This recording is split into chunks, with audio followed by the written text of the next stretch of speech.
Welcome to Learning Mandarin Chinese Short Story Listening. 中秋节 Mid-Autumn Festival.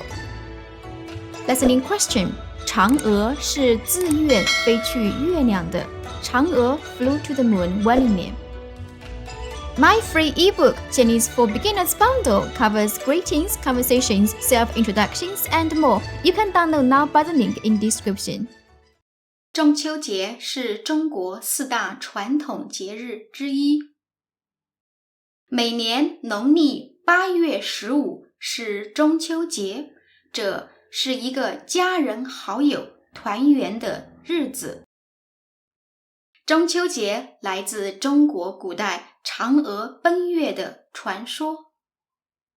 很久以前，天上有10个太阳，一个叫后羿的英雄射了9个，救了大地。于是天帝就送了一颗仙丹给后羿。可是后羿的妻子嫦娥却不小心吃了仙丹，竟然飞向了月亮，成为了月神。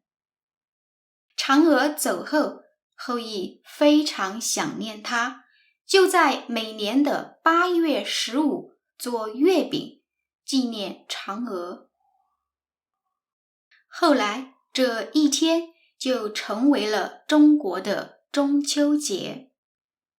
中秋节的月亮又大又圆，象征团圆。所以这个节日是团圆的日子，中国人会和家人一起吃团圆饭。很多人喜欢挂灯笼，灯笼上常常有嫦娥的画像。在晚上，如果你走在街上，你也会看到不同颜色的灯笼。有些人喜欢放天灯，这是为了送祝福。人们希望不管在哪里都能感受到对彼此的祝福。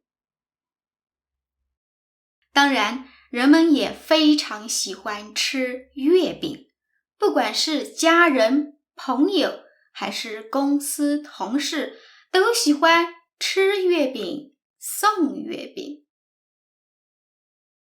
特别是在月亮下，一边吃月饼，一边喝茶，然后说一句中秋快乐，真的是一种非常美好的享受。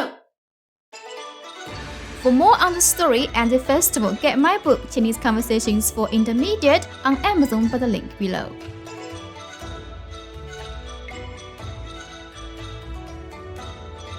This year, 10th of September is the Mid-Autumn Festival, so wish you guys a very happy Mid-Autumn Festival. 中秋节快乐!